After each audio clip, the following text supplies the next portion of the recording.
Hi, this is Linda from the Crafty Author Crew, and I'm going to show you how to make a decorative mesh Easter wreath.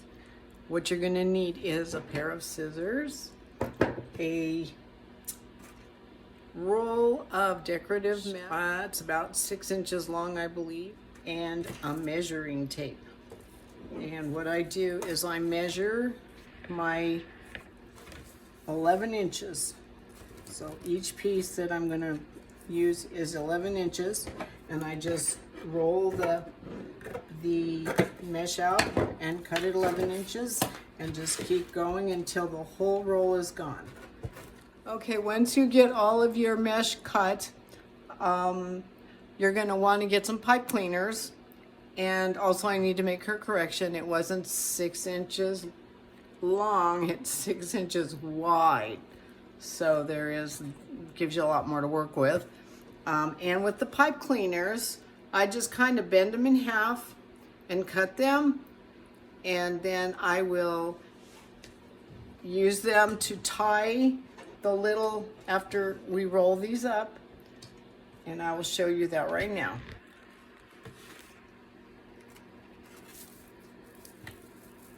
You just start rolling each piece. Make it kind of tiny if you can. These are not easy to work with, but they really look cute once you finish it. So just roll it like a little tube, and then get a pipe cleaner and twist it around real tight, and you can see it making that little S-shaped form, and make tons and tons of them. And then when we get finished doing this, we'll attach them to our wreath.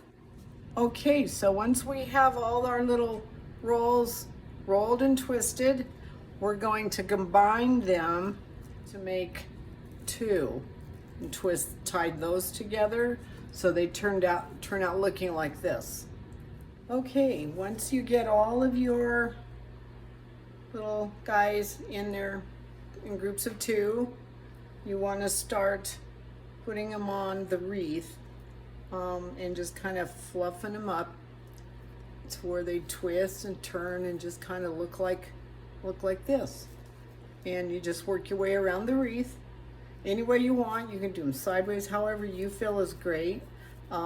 You're happy with it. It just depends on how you want it to be, so you can see how it'll fit in or not fit in or whatever. And once you go all the way around, then I'll show you what else we can do with it. I kind of work them each bar, kind of alternate. Hopefully, let me see if I can get you to watch here. So I put the last one here, so now I'm going to kind of work the other one on the bottom bar and see how it kind of fits into that little area. Gives you that little twist of the twirls and whatever, and you just work your way around one by one, twisting the twist ties on there, and it really turns out to be really quite cute. You can see how it just kind of fills in with the little I guess curl like that, and it just goes all the way around.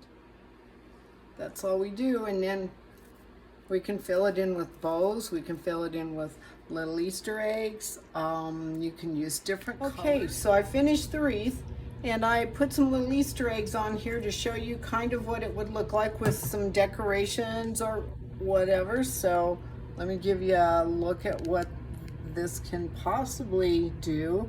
I haven't fastened them on, so I can't lift it up and show you, but give you an idea of what it might look like.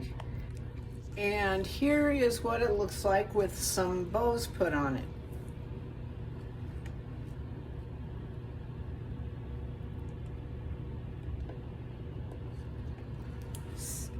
So like I said, anything that you can think of that you want to decorate it with, it's possible.